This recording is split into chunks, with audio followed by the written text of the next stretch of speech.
Come on, Annie. Let's go to the movies.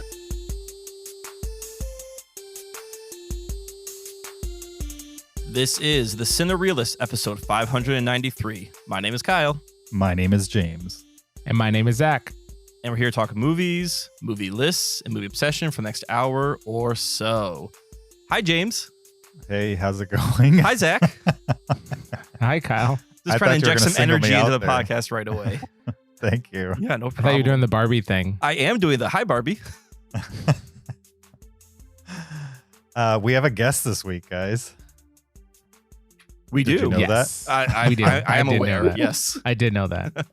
All right. Are we going to start being like smart lists and start bringing surprise guests on? No. Ooh, that'd be fun. We're not like, gonna oh, do no, that. James, no. Amanda is joining us today. How's it going, Amanda? Going great. Full disclosure, Amanda is my sister, if you did not know.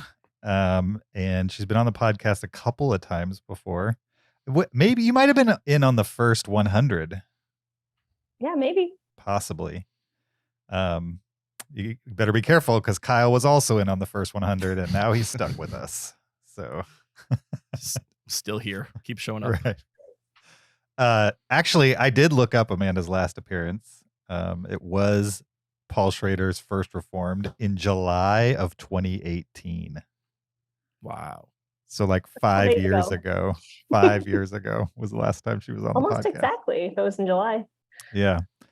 I wonder what the biggest gap is between a guest coming on the podcast and then not, and then coming on the podcast. Do you think that's probably the record for somebody who's been on it at least twice? I would guess yes. Possibly the record. Amanda, you're a record holder. When was my first one? Did you look that one up? Because maybe No. it was like 5 years. How long have you guys been doing the podcast? Almost 10 years. So who knows? Maybe I'm on like every 5 years. Every 5-year appearance. Yeah. It's very possible. Amanda is here to join us for the Barbie discussion. So we're going to talk that film this week as well as Oppenheimer. So we're doing a week after Barbenheimer special, I guess. The This only podcast doing Barbenheimer. Right. Maybe the last podcast doing Barbenheimer. I heard another version of the name that I liked better. I think it was like Boppenheimer, and I like that way better than Barbenheimer. Why Oppenheimer? Oppenheimer? That's just One letter. taking just the B. I Yeah. know, but it feels like a sillier way of saying it. Boppenheimer. I like Oppenarby. Oppenarby. Yeah. Okay, Mhm. that one's good. Reminds me of Arby's. I haven't been there in a long time. Do you want to go to Arby's? I don't You know. don't like Arby's? I have conflicted No, feelings about I don't like Arby's because Arby's. I've only ever gotten food poisoning from one place, and it was Arby's. No, but that's the special for Arby's, though. Like, order roast beef, you get food poisoning on the side. So the way to do Arby's correctly is you get the shakes. Is drive past it. No. The milkshakes at Arby's are great. Are they? Oh, yeah. I don't think I've ever had an Arby's milkshake. Oh, the Yeah. Jamocha shape. Yeah, Okay. I've heard about those. And they also have really good jalapeno poppers. Yeah. So, just don't go there for the roast beef. So no And one's they have talking a about the happy actual hour. like sandwiches at Arby's. No, I mean Amanda and I grew up on Arby's, Yeah, and we then could talk about as an adult, I went to Arby's at lunch one day. This is when I was working with Zach too. And within like 15 minutes of eating it, got intense stomach cramps and was literally in the fetal position for like half an hour and called up work and said, I'm not coming back from lunch. It's the only time I've ever done that at any job ever. Were you in the It fetal was position brutal. at Arby's, just on the counter? No, like Okay. driving on the way home, I just put it in cruise control and sat in the fetal position all the way home. And then didn't eat at Arby's for years because I just have like bad memories about it, and then slowly worked it back into my life. And they're curly fries. The Where else are you going to get curly fries? They're awesome. the curly fries are good, and whatever sauce they had, like an Yeah, the Arby's sauce or horsey. horseradish. Oh, Yeah, that was good. I can tell you the one I had. It was an Arby's roast beef sandwich with like their cheese sauce Yeah. and then whatever their special sauce is. And I think it was the sauces that did it to me. And to this day, never had that again. Now it's just plain Arby's sandwich. That's with like the number curly one, fries. right? The roast beef with the cheese. Yes. Yeah. This is a very important discussion we're having right now. I mean, there's not a lot to talk about in these two movies, so we can stretch this out for a while, I think. Sure. Yeah, these movies are very surface They're level. pretty paper thin, yeah. Yeah. Well, thank you for joining us for episode 593. As Kyle mentioned, before we jump into Barbie and Oppenheimer, we need to remind you there's a video version of this podcast on YouTube. Go check it out there, youtube.com/Cinereelists. There's also a Patreon you can support, patreon.com/Cinereelists. Support the podcast, get extra after show audio. You could also leave us an Apple Podcast review. We'd appreciate that. And that's free. 5 stars only. Thank you. Also, send us a listener email, heyguys@cinereelists.com. Send a comment, a question, a list suggestion, a movie suggestion, any of those kinds of things. We love getting via email, and we will discuss on a future episode. Yeah, and you know what else we just did? What? We made a new channel on the Discord server Yeah. for last 10 did? top 10s. We did. Oh, yeah. And somebody put one in there, right? Yeah. Was that Plexi who put one in What there? was it? Yeah. Yeah. Do you have it So- open? Can we read it real quick? Yeah, I have it open. Okay. Hit me with it. I doubt you've seen many of these. Okay. Number 10, Wish Upon from 2017. Never Number heard of it. 9, Short Circuit 2 from 1988. Heard of it. Fisher Stevens. Great. Number 8, Walking Tall from 2004. The Rock. The Rock. Yeah. Number 7, Short Circuit from 86. Heard of it. Number 6, Central Intelligence from 2016. Also The Rock. Now Kevin Yep. Hart. I'm sensing themes. Number 5, Good Manners from 2017. No. Number 4, Claire's Camera from 2017. Nope. Nope. Number 3, Shall We Kiss from 2000. Ooh, a favorite of Zach's. Favorite of mine. Uh-huh. What? Number- I've never even heard Yeah. of that. It's a short that Zach has talked about. It's not a James, you've feature heard about length. it a number of times. Yeah. Oh. We're not well, getting into this again, James. We've I'm had this pretty sure I've conversation. never heard of it before. You've definitely heard of it before. James, it's like 5 minutes on YouTube. You need Yeah. to watch this. Just Uh, go back to previous episodes and you will hear about yourself talking to Zach about this. I have Yeah. so many other YouTube videos to watch, Zach. yeah.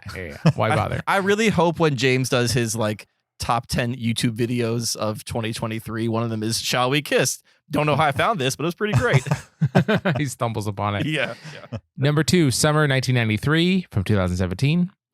And number 1, I Dream in Another Language from 2017. Is that a documentary? I don't know, but there's a lot of 2017 films on this Yeah, list. it's interesting. Cool. So that's another way you can get on our Discord and leave your top 10 last 10 in the top 10 last 10 channel. Is that what we're asking people to do, Zach? Yeah, if they want to share it. If they want to. All right. It's not required, evidently. It's optional. You Fair cannot enough. be admitted to the server unless. Oh, that'd be interesting. When you join, you have to do your last 10 top 10. I kind of like that idea. I think that's a horrible idea. Otherwise, we boot Kyle.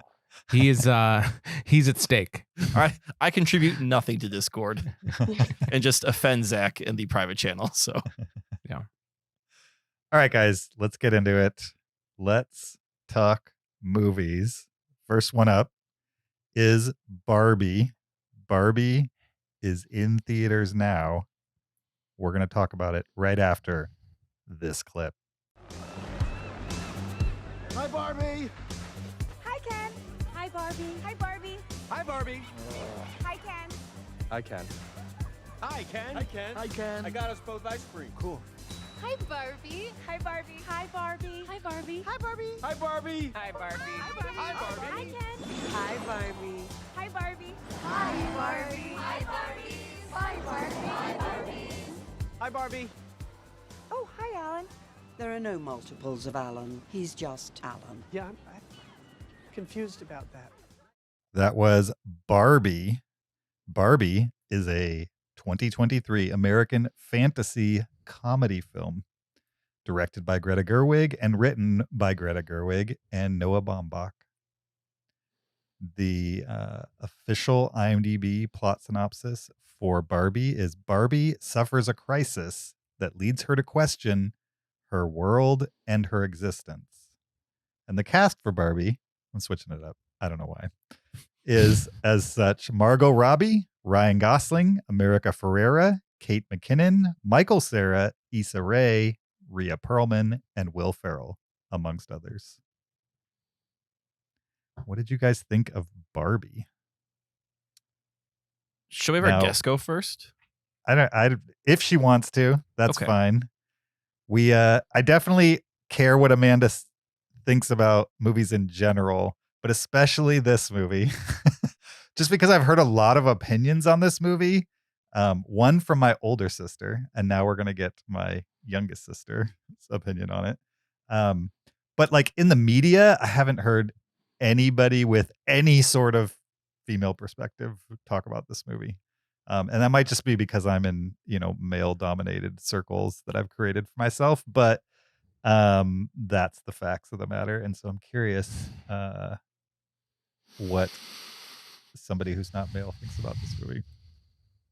But Amanda, you don't have to go first if you don't want to. I mean, I don't know. I thought it was really fun. Like, that's what I would say if I had to describe it very quickly, is it was a very fun, enjoyable movie that had some thinking to do in it, but it didn't feel like it was like heavy-handed, but like I was in a theater where like people laughed out loud and it was really fun, like to be in a movie in which it felt like people were really engaged in it and could relate to things that were being said and like got the jokes. And yeah, so I would say if I had to sum it up, it was just a really fun movie that like I think it had some good things to say, but it didn't feel like I was being like preached at in any way, which I know some people disagree with that, but I would say overall it did not feel like that. And so yeah, I really enjoyed it. I thought it was fun, very like lighthearted, and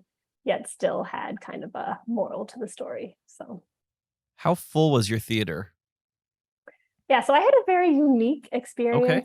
So I went to a theater. So I live near Rutgers University, so big, one of the top 10, but they have their own cinema, which I just found out about. Oh. So they're actually like miniature lecture halls that they use, and then they turn them into movie theaters at night. Oh, cool. But they run like first run kind of films, and it's only $10 for an adult to go. So pretty cheap compared to the rest of the movie world.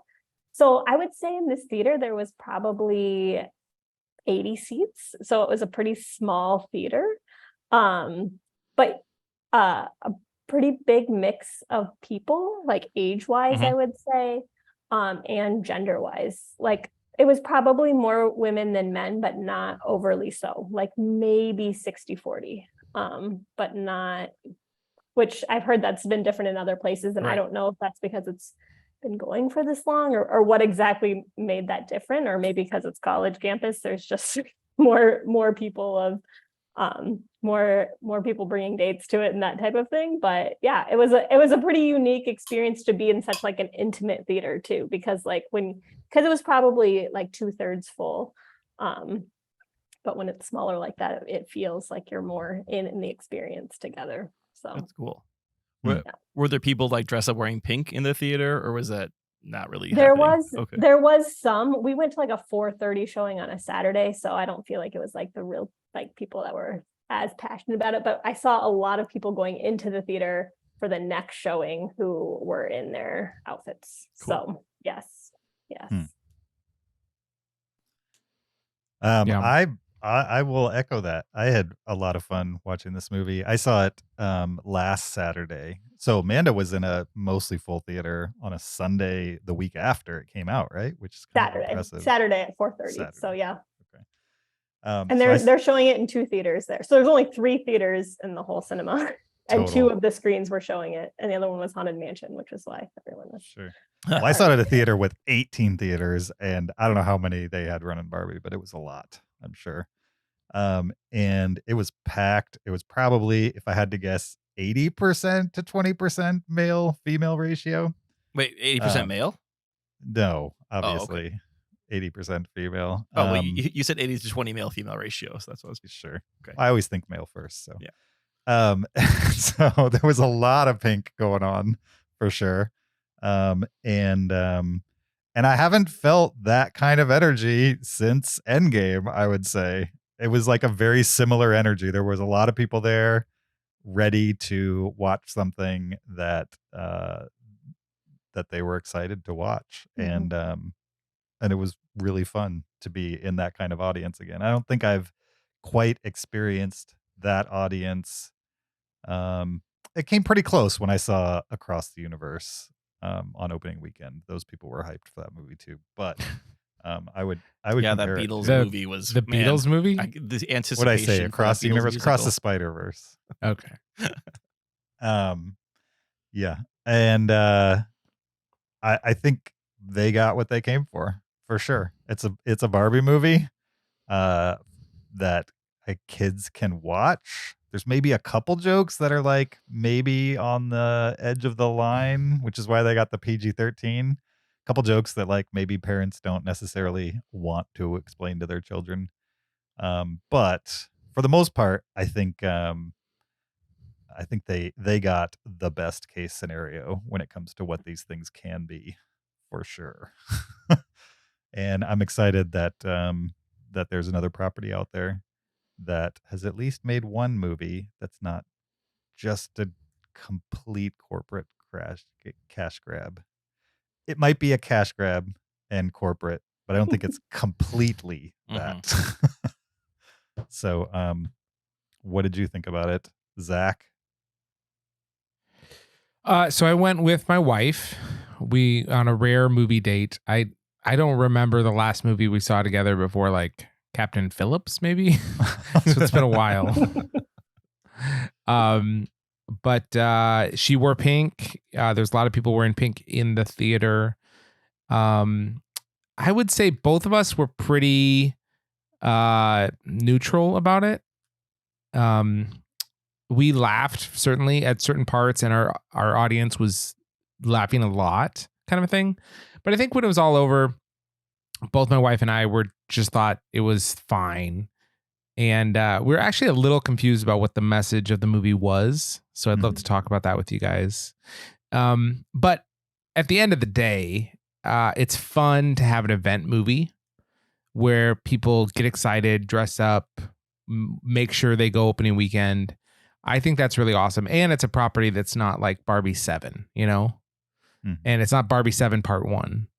And so I enjoy that aspect of it. And I think Greta Gerwig did a good job of making it.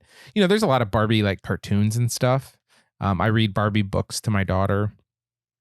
She plays with Barbies all the time. And those are all very paint by numbers, right?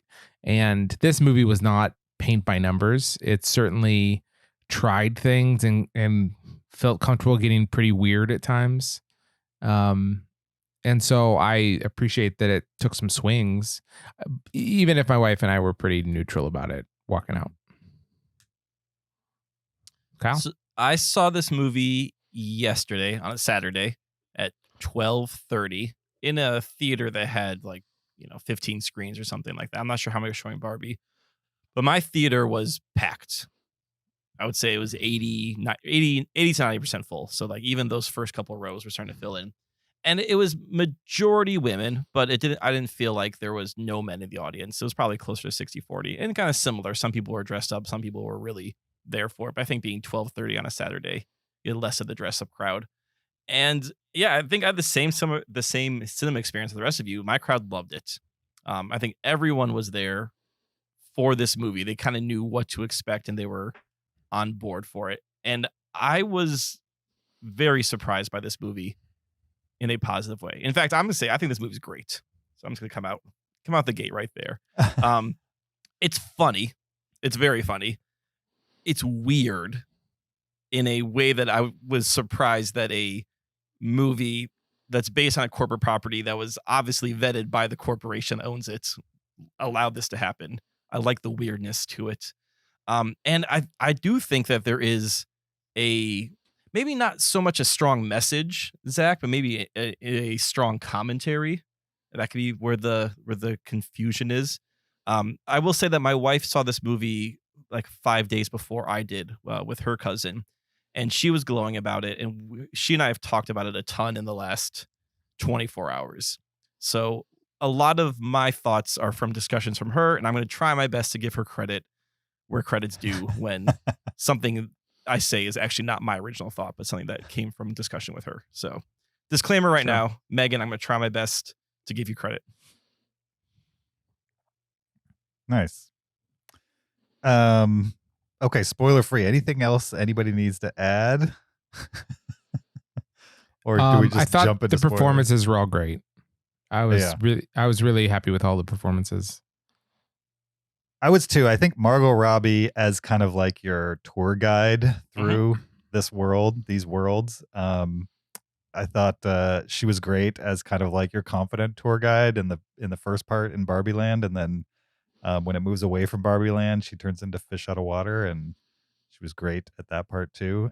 I felt like the comedy in those situations, they kept it moving and they kept it light, but then occasionally a joke would be more like cutting and she would take it personally, and I thought that really worked. You know what I mean? Like some of the stuff that the daughter at some point is saying to her in the second third of the movie, what is pretty funny when said out loud, but also cutting if you are personally Barbie type of thing. And so her reaction to that I thought was awesome. I think the visual gags really got me. I don't know, like the production design in general, I thought something was really, really amazing. And really reminded me of like the Wizard of Oz and stuff like that. Like just the world that they built on a soundstage that was clearly lovingly crafted and considered in every way possible. I really loved all of that throughout the film. The performances, though, are really what puts it over the top. And Margot Robbie's great in it. Unfortunately, they gave Ken all the fun stuff to do because Ken, played by Ryan Gosling, was just like over the top for me. Anytime he was on screen mugging or discovering new things or whatever he was doing, I was just like, this guy is eating this up and it's working for me. Okay, when you said over the top, I didn't know if that was a positive or negative. No, it was a good over the top for me. I mean, go ahead. If I have complaints, it's that some characters just kind of got lost in the sauce over time. But go ahead, Amanda. I was gonna say, like, pre-spoiler, one thing, and I don't know, maybe this is spoiler, so let me know, but I really want to talk about this PG-13 rating because felt like it was not deserved. So I think we can pretty much talk about it without spoiling anything, but that would be one of my things, is like, I did not think it deserved a PG-13 rating. Like, there was not that much controversial in it. And like, I went back and looked because I was like, what other movies have gotten a PG rating versus, and I know like PG-13 just came out like mid 80s. So there's some things that are like rated as PG before that. But like, I found a few movies that I was like, if these didn't get PG-13 ratings, like, I don't understand. There was barely any language in it, less than Goonies, like, like that kind of thing. And there just wasn't, like, I understand like some of the adult themes, but like you watch Shrek and you get some of those adult themes in it too. Now it's a cartoon. And like, I still think, parental guidance suggested makes sense to me, but I wouldn't say that there was anything in there to me that felt like a 12-year-old couldn't see this unsupervised and like be like, horrified at what they saw, or that or like in an impressionable kind of way. So that was one of my beefs with the movie, was like why it actually got a PG-13 rating, besides we're just trying to protect people from some of the realities of what's happening in our world. But so I think that's maybe the major reason this got a PG-13 is just because of the thematic content. And it is pretty. So? Yeah, well, yeah, I mean, it's pretty forward with its message or point of view, and I think the MPA is just being conservative and would rather just protect, would just say, oh, let's make it PG-13 instead of dealing with parents bringing their 6-year-old to this and then being hit with these themes about what it means to be a woman in America when they're expecting Barbie. Pardon my ignorance. Does the MPAA like rate things stricter for like feminism, like just for like ideas like that? It's not just content. Yeah. Oh, yeah. I mean, well, the MPA is pretty arbitrary. Like, it's kind of what the board decides. So I would not put it past the MPA, which is generally older and whiter and maler, to look at this movie and say, yeah, this is some heavy stuff. We don't want 6-year-olds dealing with this. Let's make it PG-13. That's interesting. I could imagine a G-rated version that's just as feminist. So I guess there's two moments that stood out to me. One is the opening beach joke, which was pretty innuendo. So that could have been it. And then I think America Ferrera does give a pretty cutting speech 2/3 of the way through the movie. And that could be the other moment that pushed it to PG-13. I gotcha. Well, I'm with Amanda. I don't think anything in this movie, maybe the Ken fight at the very beginning that you're talking about, Kyle, is what pushed it over the edge, but I think that would go over the heads of most little kids. Oh, I'm not saying it deserves a PG-13. I'm just trying to guess maybe why it got one. These are the reasons the MPA. I'm not defending the MPAA or anything. I'm not suggested why they gave it a PG-13 for suggestive references and brief language. So I went back and I looked up some PG movies. And does anybody remember Galaxy Quest, which I felt like had way more innuendos? Oh, for sure. That was PG. That was a PG movie, which I was like, when I saw that, I was like, and that was 99. So that wasn't like just after the PG became a thing.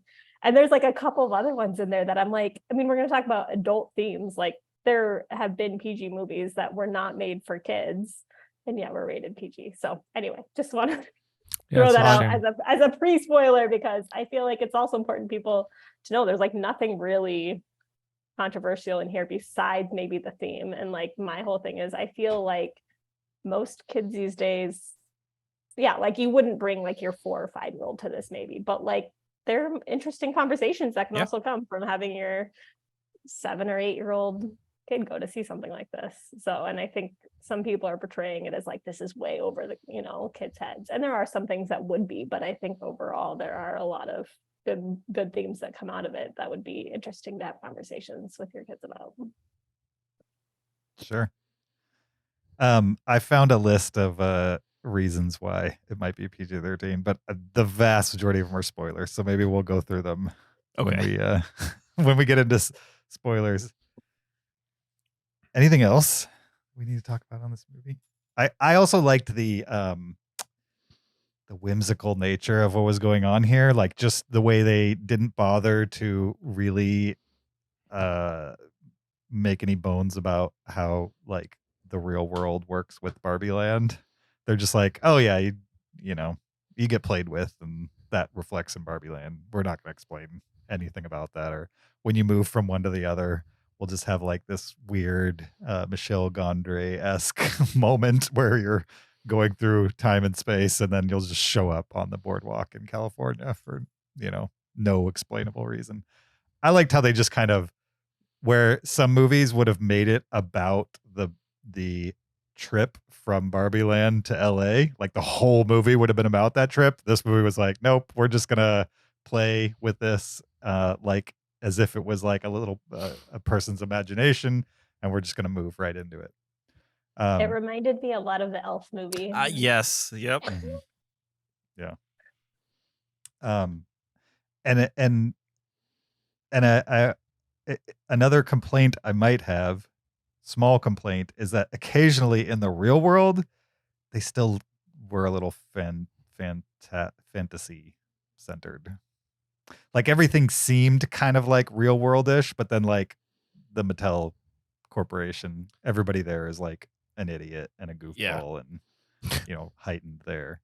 So it's kind of like, okay, you're trying to tell us like this is what the real world's like, but at the same time, you want to have Will Ferrell acting a fool upstairs at the Mattel Corporation, which was fine.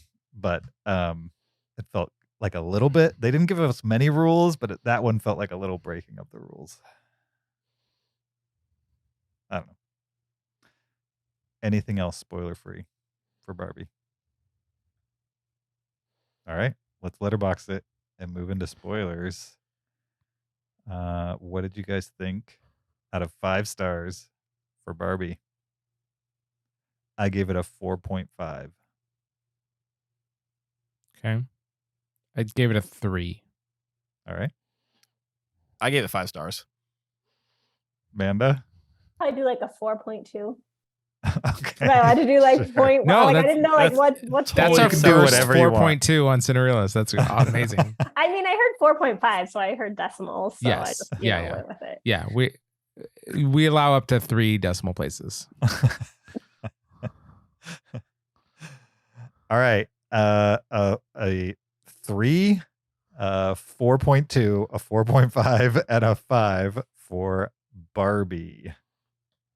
All right, let's move on to our second film for this week. The name of the movie is Oppenheimer. We're going to get into it right after this clip.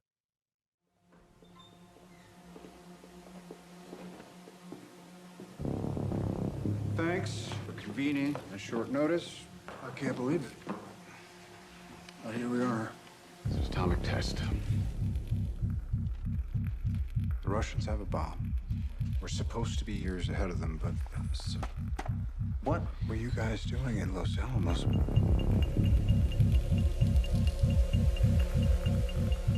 And how many people were in these open discussions? Too many compartmentalization was supposed to be the protocol. We were in a race against the Nazis. So now the race is against the Soviets. Not unless we started. Robert, they just fired a starting gun. That was Oppenheimer, a 2023 epic biographical thriller written and directed by Christopher J. Nolan and starring Cillian Murphy, Emily Blunt, Matt Damon, Robert Downey Jr., Florence Pugh, Josh Hartnett, Casey Affleck, Rami Malek, and Kenneth Branagh. Amongst others, the official IMDb plot synopsis for Oppenheimer is the story of American scientist J. Robert Oppenheimer and his role in the development of the atomic bomb. That is a great plot summary. For sure. That's a good one. It's been about a week and a half since I've seen Oppenheimer, so you guys might have to refresh my memory here and there for sure. But before we get into it, we need to just warn you guys that we're generally going to talk about Oppenheimer with mild spoilers for the historical things that people already know about the development of the atomic bomb. I would say we'll leave out some specifics that were surprises to us over the course of that story, but generally, if you don't want to know anything about what happens in the film Oppenheimer, then maybe listen to this later. We're not going to intentionally try to spoil what you may or may not consider a twist in a historical biopic, but we are going to talk kind of open about the movie, so just be forewarned. I do want to give one major spoiler right now, Sure. and that is the atomic bomb did not light our atmosphere on fire. It's a plot point, so just so you know, Okay. We're okay. There are no CGI shots. That's true. The movie mentioned that a number of times, but from my understanding, I don't think the scientists were actually worried about that at all. The atmosphere. Yeah. From what I read, there was, I think it was it Teller. Teller was initially concerned and did the math, and then they passed it around to other mathematicians across the world or scientists, and they're like, this probably not going to happen. And it was not a surprise to Graves either. It wasn't like oh, hey, by the way, this might happen. Like, Graves was pretty tied into the whole process, but it made for a funny moment in the movie. So for sure, that's, I'll give it a pass. That being said, what did you guys think about the movie? We dove into a very specific detail there. Well, I was really concerned about the atmosphere the whole time. I was Yeah. going to say, is that what you got out of the movie? Given I the don't even atmosphere remember that. part, you know, No, so I'm really impressed with this movie because this movie gives you a lot. Like you're given history, you're given science, and you're given physics, and it kind of goes into a little bit. You know, it's not a deep dive, but it's not treating the audience like they're dumb or anything like that. You're given politics, and it's Christopher Nolan, so he's not telling this story from point A to point B. He is telling, I would say, probably 3 or 4 different storylines at once and intersecting them and relating them to each other in a way that I never felt out of the movie. some which are in black and white as well. Right, exactly. So I would say that overall, this is a pretty resounding success of a movie. It is engrossing and it's very dense. Like this is a movie that I've been thinking about a lot since I saw it a week ago. I saw it with my dad and my father-in-law, and we probably chatted in the parking lot for a good half hour afterwards, just about the movie and, you know, things we've learned about Oppenheimer and the bomb and our own experiences in reading. And this is a movie that, for me, deserves a second watch, because I think there's so much happening that I could get even more out of it a second time around. And this is even talking about like just the performances themselves were really amazing. I can't think of anyone who was miscast or anyone in this movie where I was like, oh, they should have gone to a different person. Like to see Robert Downey Jr. doing not Iron Man and not whatever Zoo movie he did or Doolittle or I don't know what he was doing. Like this should have been his post Iron Man movie. So I liked it. I mean, I don't disagree with the things you've just said. I liked it as well, but I cannot imagine watching this again anytime soon. Really? Oh, really? I mean, it was so long. It was so long, and like Didn't I feel like it. I got most of what this movie has to give me. And it was very well made. I don't have a problem with it. I think like the presentation, the biopic presentation was somewhat unique, but not in like a aren't I clever kind of way. Like I liked the construction and the pacing of it and all those kinds of things. I don't have a problem with the movie as it stands. It was just 3 hours of a lot of people talking.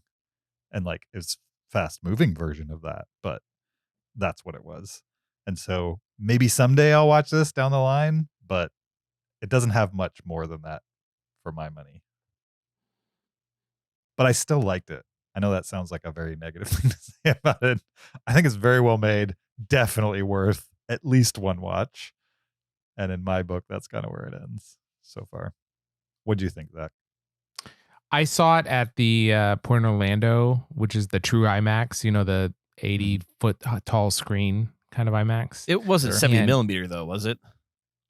No. There's like 19 of those in the United States. There's Yeah. only one. We'd have was to drive laser. to Fort Okay, it was Lauderdale. laser, okay. I too saw it in IMAX, like the true 80 foot, but not 70 millimeter. I saw it on a 10-foot screen. Did you watch it on your phone? Yeah. Okay. I put my phone 20 feet away. That's why it was a 10-foot screen. But more than visually, the sound of the IMAX was like worth it. The sound engineering of this movie was so good. Throughout, I was very impressed by it. But yeah, I was excited for this movie to come out. Last year, I read a book called The Making of the Atomic Bomb, which is like, 1,000 pages. And it was so good. And it went through the whole Manhattan Project and everything earlier, basically the discovery of radioactivity. And it was, I was so looking forward to this. And then this movie was just awesome. It was great. Yeah. There's, quibbles that I didn't like, but in general, I thought to give us a portrait of a man, this movie was very effective, right? I think we all feel like we know the Oppenheimer that this movie wants us to know about pretty well, right? Like for the rest of our lives, if we picture Oppenheimer, we're going to be picturing Cillian Murphy in this role. He embodies that so well. It'll be hard if Oppenheimer was not like he was portrayed in this movie, it will be hard to shake the image we have of him because this Right. movie did such a good job of making that portrait.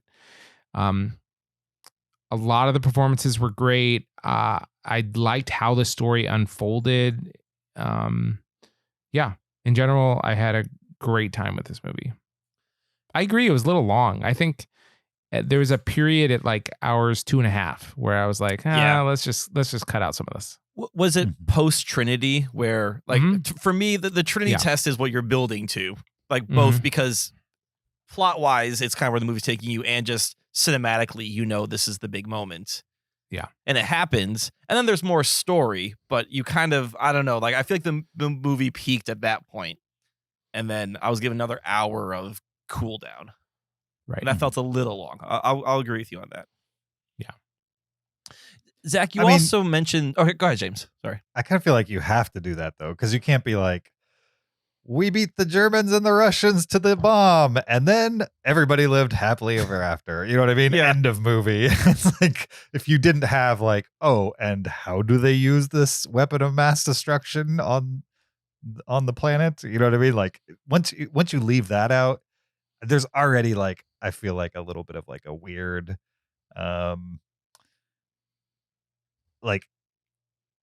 It's certainly important to know about Oppenheimer and to know about the scientists who accomplished this scientific feat, but it's also certainly mired in a bunch of other complications, such as the mass death of majority citizens in Japan. You know what I mean? Like them accomplishing this thing resulted in a very awful thing happening as well. And so I think that's why it's 3 hours long. It's because that's a complicated story to tell because both things are true. It was an impressive scientific discovery or whatever you'd call it. And also it resulted in a horrible thing. And so the movie's gotten criticism for not portraying the horrible thing or giving enough air to the horrible thing. But I think it's a biopic about the guy. Yes. Not necessarily about the bomb. And so maybe that's how they skirt around some of that. I'm not sure I fully 100% buy into those criticisms, but I understand why it was so long. Well, and if you look at this movie, with the exception of the black and white scenes, everything is through the Oppenheimer's point of view. So was that the difference between the black and white? Because I was not.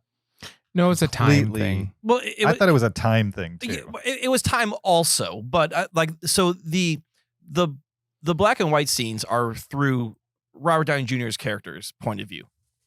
That's kind of his part of the story, correct? I'm just making sure. It felt like the black and white scenes were random to me. No, the black and white scenes were like the McCarthyism era. Yeah. Okay. It was sort of that. It was also around Downey Jr.'s character's confirmation to the Senate. Yeah. Right.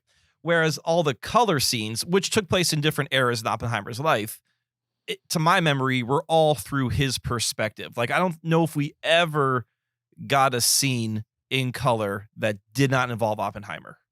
Either he was talking to someone on the phone or a scene that involved Oppenheimer. Because like the test is in full color even when Oppenheimer's not on screen. Right. Well, yeah. Obviously, like I'm not saying that he's in literally every single shot, but like I don't think there's ever a moment where there's something happening that he's not aware of that we're being shown. Like everything that we're seeing, he's also a part of. That's what I'm trying to say. Yeah, for sure.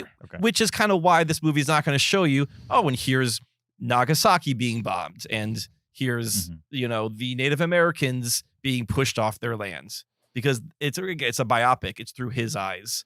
These things happened, but that's not the story that's being told. And they attempted to reckon with it a little bit by him like talking to the crowd and kind of hallucinating the effects of the bomb happening in the crowd he was in, those kind of things. I mean, he even hallucinated being in the plane that was going to drop the bomb. Right. And I think this movie does discuss the morals of the atomic bomb.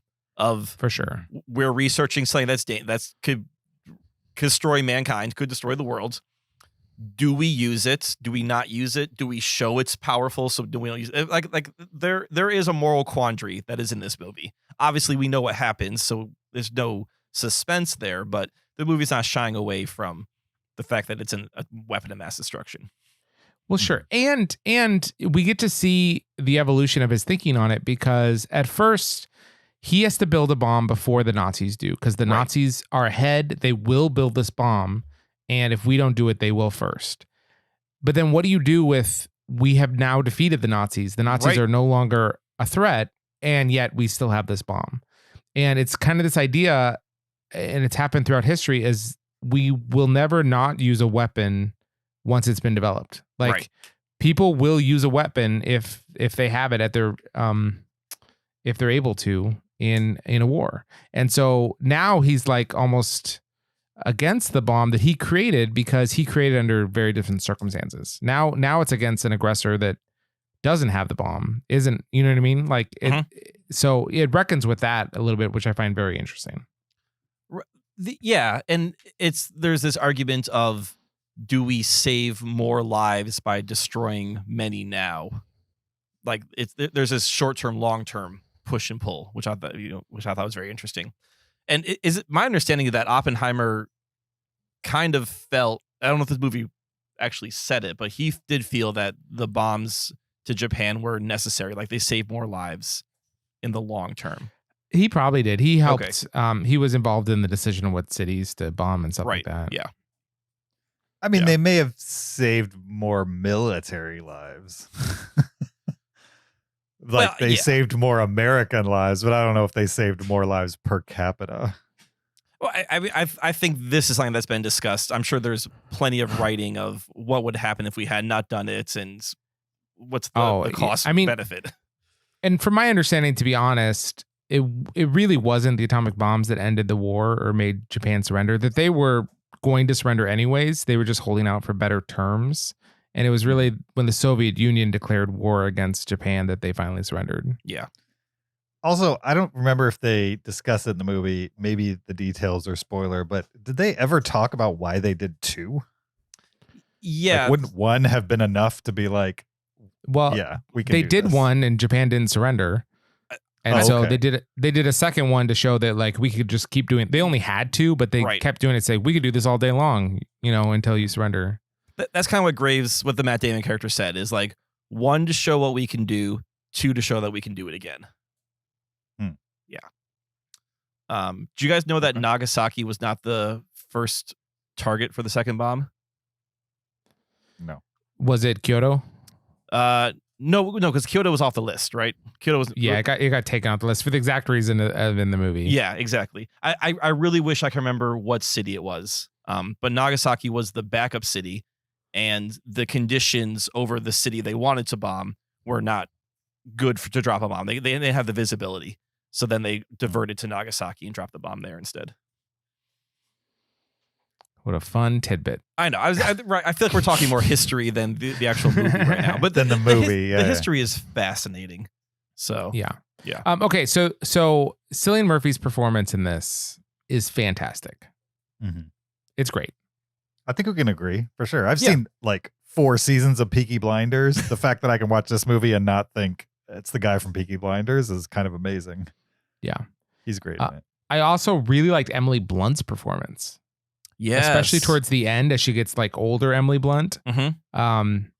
She's not given a ton of screen time, but she's great at what they give her. I mean, it's a Nolan movie, so yeah. And then Robert Downey Jr. I thought also was fantastic. I know he said in an interview once that he was afraid the Marvel movies he was like forgetting how to act, and so I thought he did fantastic in this movie too. Matt Damon. You didn't like him? Fine. He was fine.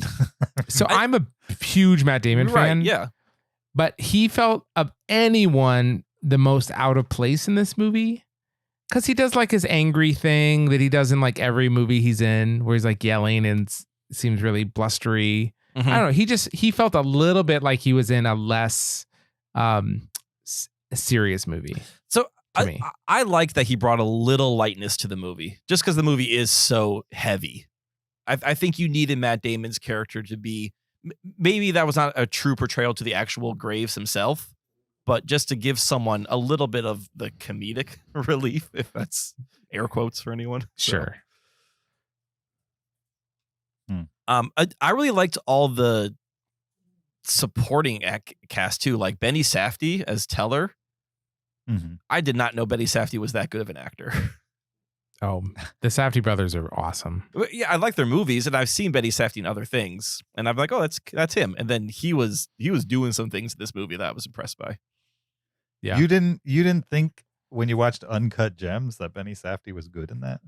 He's not in Uncut Gems. You're talking Not Uncut Gems. Good Time. Good Time. I've only seen so I'd only seen him play the one role.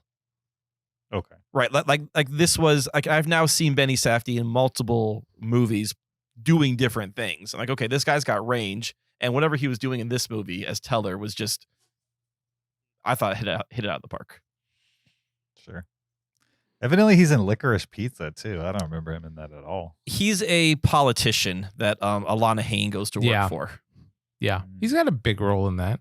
He's like in the third of that movie, the final third of that movie. Yeah, I mean, I think probably one of the more impressive things is that there's a lot of people in this movie that are very recognizable, and yet, if I recognize them, it was easy to forget who they are outside of the context of this movie, with the exception of maybe Matt Damon. Well, he's just Matt Damon, right? And so yeah, What about Casey Affleck? especially like Josh Hartnett and Casey Affleck. Those were like people that I've seen a lot in movies, and I was just kind of like, especially Josh Hartnett. It took me more than a few beats to realize that was Josh Hartnett. Right? He was great though. He's kind of having like a renaissance. I've been seeing him pop up in more and more things in the last couple of years. Yeah, he seems like he might be ready for like his own starring role in something that's really meaty. Yep. And like he might be able to make a resurgence and kind of lose the teen heartthrob completely and turn into, daddy action star, aka Harrison Ford style type stuff. I could see that. But yeah. Okay, so one minor quibble with the film. There's throughout the film, as he's like contemplating the bomb, it'll cut to these like very quick shots of like, molecules or like explosions or like, quantum's eigenvalues and whatever. And I like that he shot real things, that it's not just CG like nonsense. It in the context of the film, it would look really cheesy if they were like CG nonsense. But there wasn't enough variety for me. It kept cutting back to like similar images, right? Like the same like 5. And I was like, well, I would prefer it if every time it was slightly different kind of thing. If I had a quibble, it would be probably in the first hour. I'm not quite sure when I didn't notice it, but there were so many storylines at first, like the different eras, and I felt like the movie was really jumping between those 3 or 4 eras frequently. And the music was at a certain pace that I kind of felt like I was watching a trailer at points, where I feel like I was given like 30 seconds of a scene with this building music, and then 30 seconds of Oppenheimer in the 60s, and then 30 seconds of Oppenheimer in school. And I guess I was having trouble feeling like I was watching a complete movie in those moments. Something happened where that went away. I don't even know if I either got used to that editing or if they started spacing out the time periods longer, but it felt a little off-putting to me at first. I don't know if you guys noticed that or not. I don't know if it was off-putting, but it took me 15 minutes or so to be like, oh, we're just going to present the whole movie this way. We're just going to like move from scene to scene very rapidly, and people are going to kind of talk at each other and kind of like not really end scenes. We're just going to continue thoughts into the next scene. Yes. Type of thing. And just kind of flow through the entire thing that way. Occasionally they'll throw an interstitial of a practically shot, a hallucination or, some kind of visualization. But for the most part, it's just kind of one long scene cut into different sets. Yeah. You know what I mean? in a weird way. One long continuous story. That's probably the only reason it got away with being 3 hours long of essentially a lot of guys talking to each other. Like you have the one test, but that's pretty much it as far as like anything different than just a bunch of guys talking in rooms over the course of 3 hours. And it kind of felt like an action film, despite the fact that there's no action in it. Yep. But it also was kind of relentless for 3 hours. Never really slowed down. There's a little bit of a slowdown towards the end. But for the most part, I was just kind of like, once it was over, I was like, okay, that's cool. I liked it. It's interesting. But man, I don't know if I want to sit through that again anytime soon. I want to sit through that again. Maybe not. I don't know if this movie needed the IMAX, to be completely honest. The Trinity test looked cool, but a lot of the other scenes, I was like, okay, I'm like, it's a lot of guys talking in the room. And again, I don't know if this is a mixing issue or just the IMAX theater, but it was loud in my theater. I don't know about yours, Zach, but there was a couple times loud. where it was punishingly loud, and I could have used like 10% less volume. I was in a normal theater and it was loud. I think they just mix it really loud. Right. And I think that's a Nolan thing. It was good. So I'm fine doing my second watch like at home on my TV.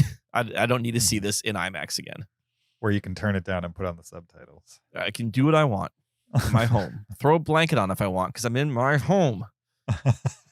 Were there any blanket people in your? Actually, there was blanket people in the Barbie movie. I was going to mention it during spoilers, but I didn't want to go into a Barbie or to a blanket story. So was it a pink blanket or just normal? No, but it was someone wearing a like a blanket, like a wearable blanket with like a dinosaur head on top of it. So like it made their head 6 inches taller. And they kept standing up to it was a child. It was like a 10-year-old. They kept like standing up to like adjust it and like fix it. And like so I'm watching Barbie. Wait. The child was 6 inches taller and this bothered you? No. So he was like normal person height? Just because they kept standing up with this giant dinosaur head. And they were behind you? No, they were like just in my corner field of vision. So like I'm watching Barbie and you know, Rhea Perlman's giving this big speech to Barbie at the very end, and here's this girl like standing up and adjusting her dinosaur head. I was like, "Sit down, blanket child," but I couldn't say anything. I'm sorry, the girl that was enjoying the movie got in the way of your Barbie experience. No, but she wasn't because she was fidgeting. Like that was the point. She was not enjoying the movie at that point because she wasn't you put a sitting down and being quiet. On so what?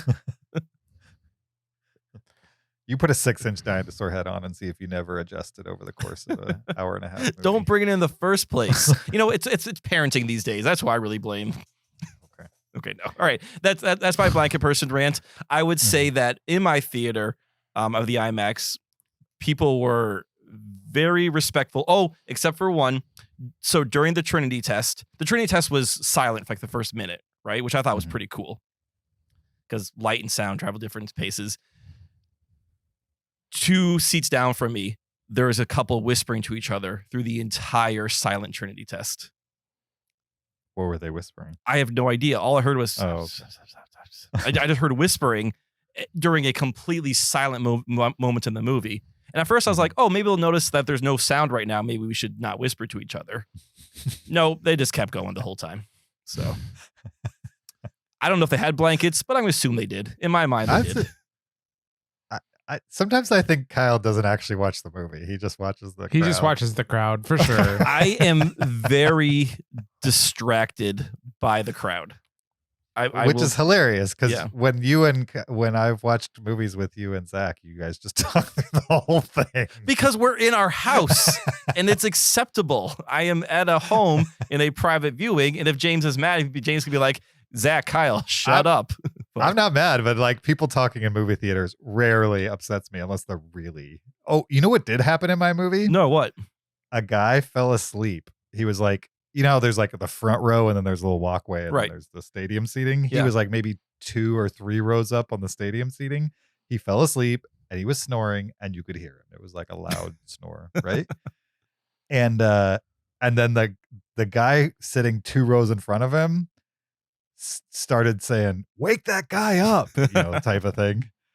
And then evidently they didn't do it because at some point the guy gets up, turns around, and says, "That guy right there, blah, blah, blah." And he cursed. I don't remember what the word was, but it was loud and it like disturbed the entire theater. And he was like, "You guys need to wake him up," and blah, blah, blah. And then that guy left and got a person to come and talk to the What? group that had they the got like sleeping an guy. usher to wake him up? He went and got an usher, and the usher came in, and it looked like, because this was like across the theater, but Right. it was disturbing enough that like I'm watching this and not watching the movie anymore. It looked like the usher told them that if you can't keep the guy awake, you gotta go. Really? And that's the first time I've ever seen anybody almost get kicked out for falling asleep in a movie. But Was he snoring super loud?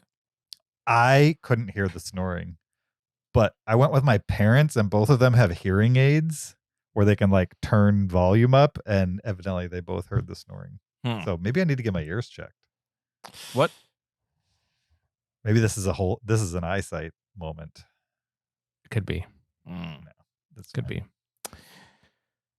At my theater, I had a free birthday coupon Oh, yeah. from my theater. So I got a free large popcorn and a free large soda, which so I you got a never break? get concessions. It was awesome.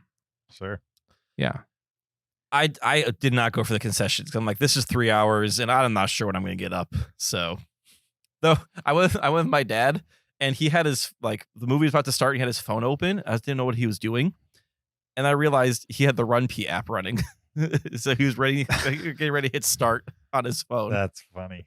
He never got up. He was engaged the whole time, but he was like, "Do you think it's starting now?" I'm like, why? He's like, "We're gonna start the app." I go, okay.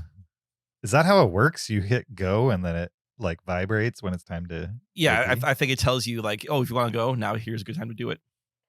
So Interesting. yeah. I met the one of the people behind that app at one point Really? in a movie theater. Did I tell you this, Zach? You did. Do they have bladder issues? No, I was in a movie theater and I was watching a movie and I saw somebody with a pad of paper, and I thought maybe they were like going to review the movie or something like that because they kept writing on the paper. And then after the movie was over, I approached them and I was like, I'm just curious, what were you writing during the movie? And they're like, "Oh, I work for Run P."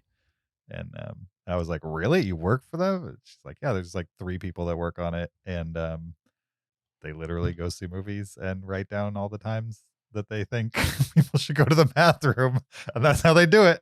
They just assign movies to each other and then go opening weekend." I was like, "That's wild that one of the Run P people lives in Orlando, and I sat in a movie theater with them and watched some random movie. I don't remember what." So you can't use Run P. I do remember what it was. It was Suspiria, the remake of Suspiria. With Shia LaBeouf. No, not with Shia LaBeouf. He was Oh no, I'm thinking Disturbia. Tony Collette is it. I'm like, man, you met the Run P guys 10 years ago, or whatever. How long Anyway. ago it was? Okay, anyway, moving on. I wonder how they make money with the Run P app. Advertising.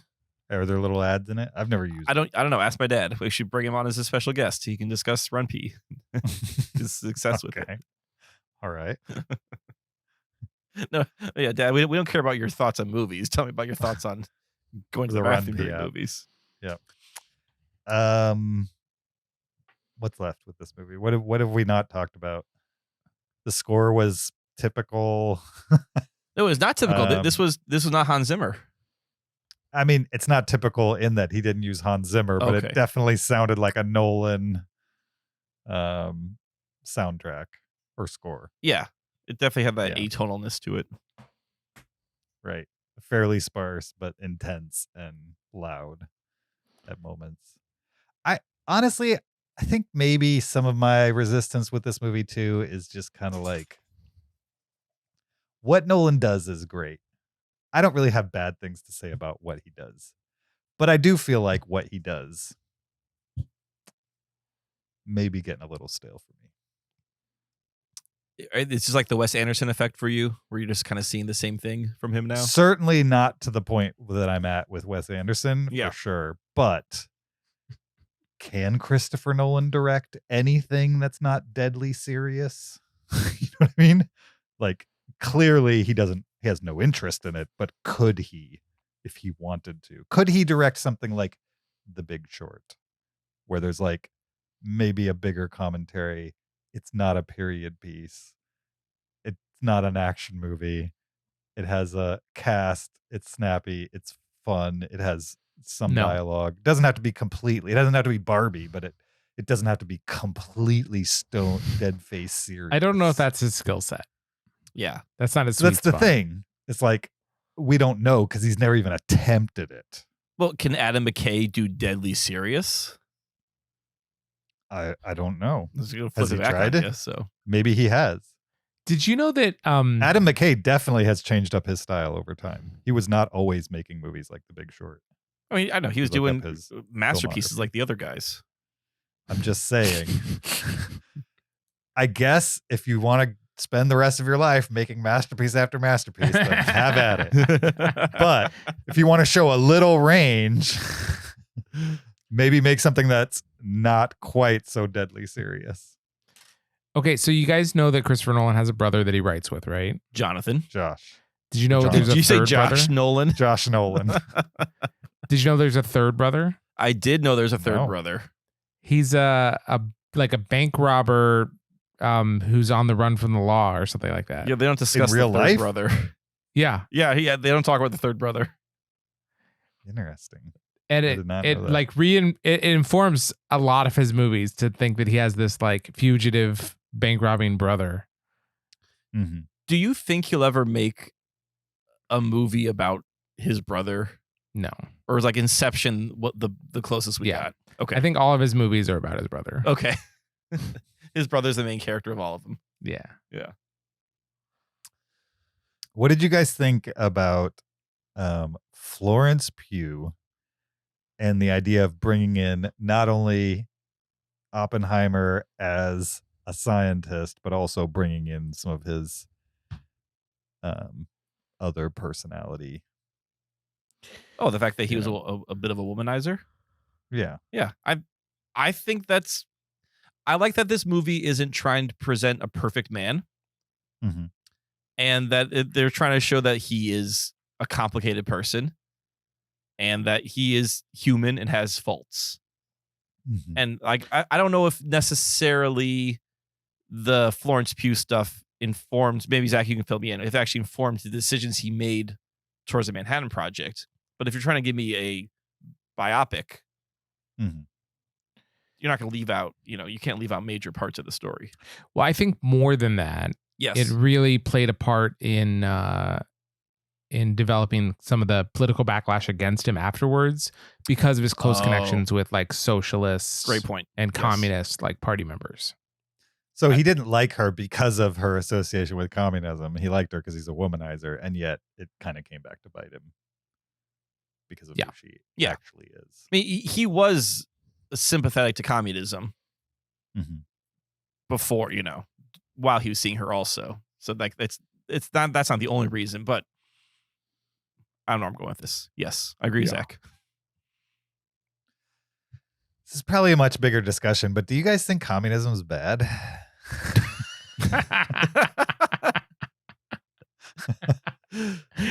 Because like certainly like communism as the way it's been implemented across the globe, vast majority not good. Yeah. But there are like certain elements that like we have communist elements even in our democratic Right. society. So what communist elements do we have in our democratic society?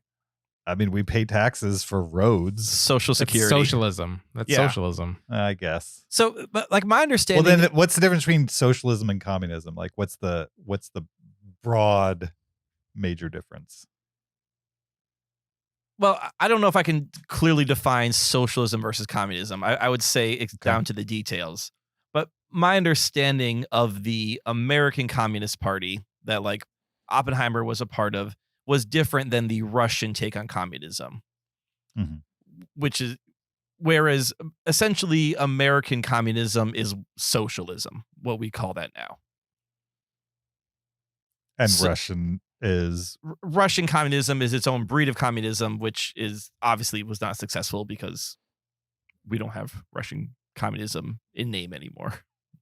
sure. Zach, But I kind of feel like communism, socialism, whatever you want to say, obviously, like a lot of these concepts, if you take them on paper, they all have positive benefits. But the moment they are out of control or the people in charge of the operation of the system, have their own human elements attached to them, or they're being manipulated, the worst of those systems are being manipulated by the people in power, then there's going to be issues. But that's the same for capitalism or Yeah, I mean, whatever else you live under. I mean, wouldn't say that the people in our power are completely benevolent right now. right, exactly. Nor have ever been under Correct, any capitalist society. So I don't know. That's besides the point, though. Oppenheimer. Guys, do you think the bombs are necessary? I don't, I don't know. know. I don't know enough about it. I don't. Yeah. I don't think the bombs were necessary. I think the movie kind of says that too. Like, I mean, it doesn't spend a lot of time on it, but it does. It's not a flag waving movie, I guess, is what I'm saying. Like, I don't think they pulled any punches with kind of just being like, this is how it happened. Mhm.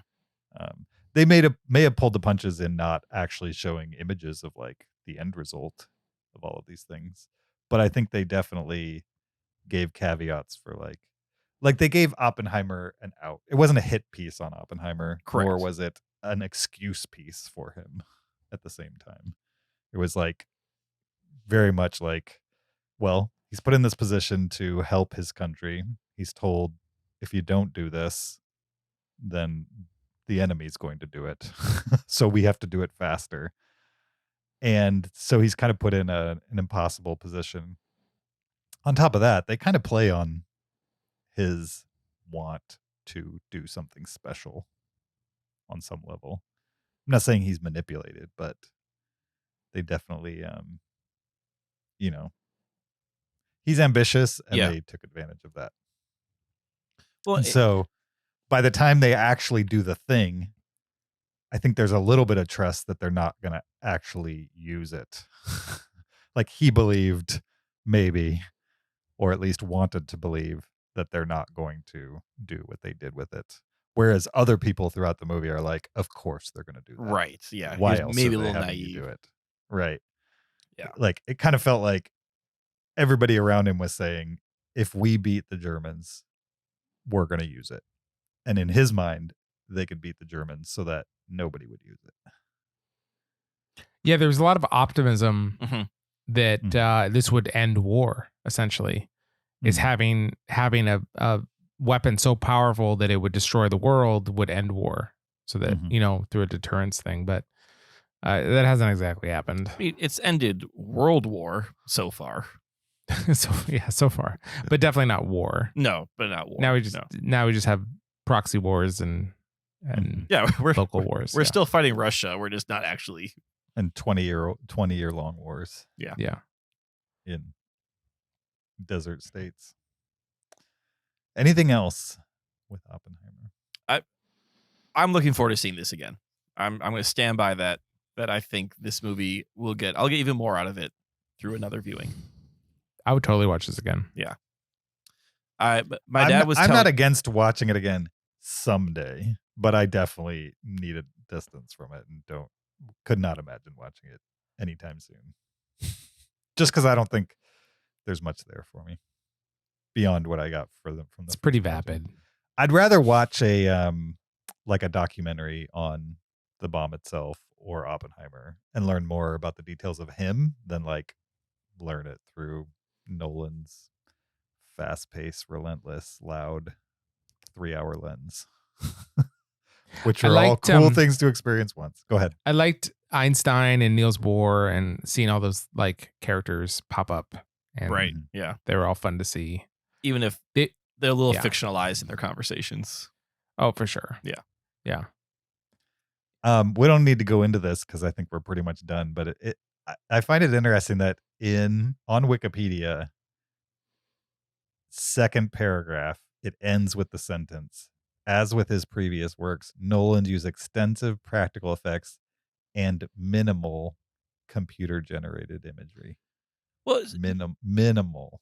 you have a DH Cillian Murphy at some points. Like, is Do that? you? Well, yeah, when he's in school. Unless that's great makeup, I'm assuming. I think that it's makeup. I thought it was makeup. I personally, thought, yeah. okay, well then I thought they aged him, but if the makeup was that good, then good on Nolan, or his makeup crew, I should say. Yeah. But he's There definitely were two shots that I was questioning if it had CG in it or not. And they were both like wide shots. Like one was like looking down at the college or something, like an aerial view. okay. And they certainly could have done it practically. They would just had to like, get permission for like 10 city blocks to make sure nothing looked modern. And they could have done that. I don't know, but it would have been a lot easier to just digitally remove any modern touches from that aerial shot.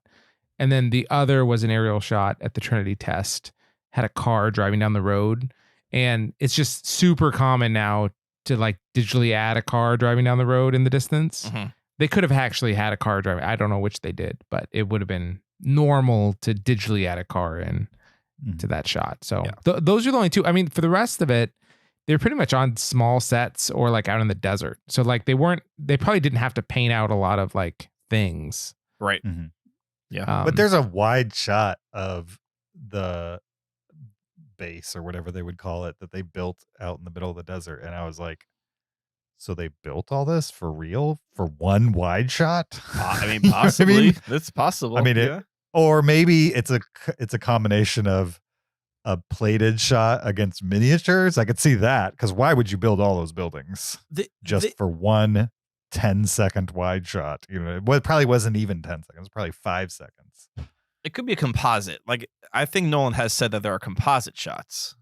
Mm-hmm. So, right. It could be a combination of a practical wide shot with then matte painting or something. Yeah. Sure. All right. Final thoughts. Kyle, you want to see it again? Still want to see it again. Zach? Yeah, I thought it was great. I thought it was great as well, but maybe the issue is I got exactly what I expected, and I just want more than that. I want something surprising. This was not surprising. Maybe not surprising in a good way, but like not surprising. It's like, okay, I guess that's that's where I've settled with Christopher Nolan, is what he does is good, but I'm not going to be surprised by it. You want Whereas to be in surprised. the past, I was surprised by how good it was. It's kind of like he made Memento. He made the movie with Robin Williams. He made a couple other things. And then he made Batman. And it was like, oh, that guy in a comic book movie equals this. And then he finished the comic book movies and has made a couple ones since then. And there's been no more. And now this for me. So anyway, weird way to complain about something that's actually great. I want a new series of James describes someone's filmography. Sure. It's just like he made this and this, and a couple more, and then that's about it. So, I mean, he only worked on these things his entire life. I summed it up in like 30 seconds. right. All right. What are you guys gonna give Oppenheimer, letterbox style, out of 5? I'm giving it 4.5. Yeah, I'm gonna stick with 4.5. I'm waffling between 4.5 and 5. I gave it a 4. Okay. So 2 4.5s and a 4 for Oppenheimer. Thank you for joining us for this episode 593 of the Cinereelists. We appreciate your listenership. Don't forget, check us out on YouTube, support us on Patreon, leave us an Apple Podcast review, or send us an email to heyguys@cinereelists.com. You could also follow us on social media on the site formerly known as Twitter or X. Instagram. I'm not saying that. Or Instagram or Facebook or TikTok at Cinereelists. You could find us on what's the app we talked about at the beginning of this? X. No, Discord. You can find us on Discord as well. Check us out there. I should probably put that. I'll put that in the show notes too. If you're interested in the Discord, find it in the show notes. You can also follow me on my personal site formerly known as Twitter or Letterboxd at EOJRB. There it is. I haven't You updated follow yet, me- but there it is. Yeah, you can follow me on Letterboxd or X at Chauvin. I'm on So X, stupid. I but- refuse to do it. The icon changed on my phone today. Yeah, I It's- just hit the update now, and it still Super says ugly and Twitter, black. but I'm on X, but I don't post, so don't follow me there. But you can follow me on Letterboxd at PeterSKB. It's because Apple apps are required to be at least 2 letters long, their name, to be in the app Is store. that true? Yeah. That's hilarious. Yeah. So it has to be Twitter for now. Right. That's hilarious. He should just name it Double X. He No. should just like Make it sell sound even everything more and like a give his porn money site. away and leave us all alone. Yeah. Done with I that agree guy. with that. I'd be fine with that for sure. Yeah. Thanks for listening, guys. We will be back next week, most likely with discussing the new TMNT movie, Teenage Mutant Ninja Turtles, Mutant Mayhem. Looking forward to that. Stick around for Barbie spoilers after the outro music. We'll see you next time. Until then, keep it cinereal.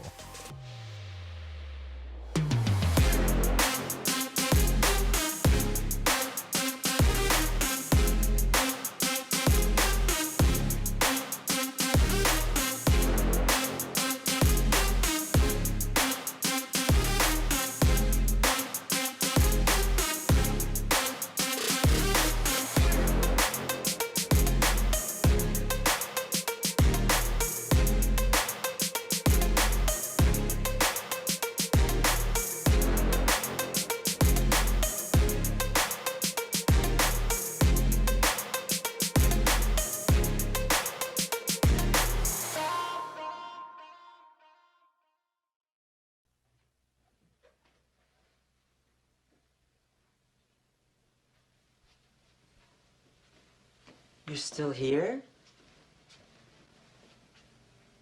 It's over. Go home. Go.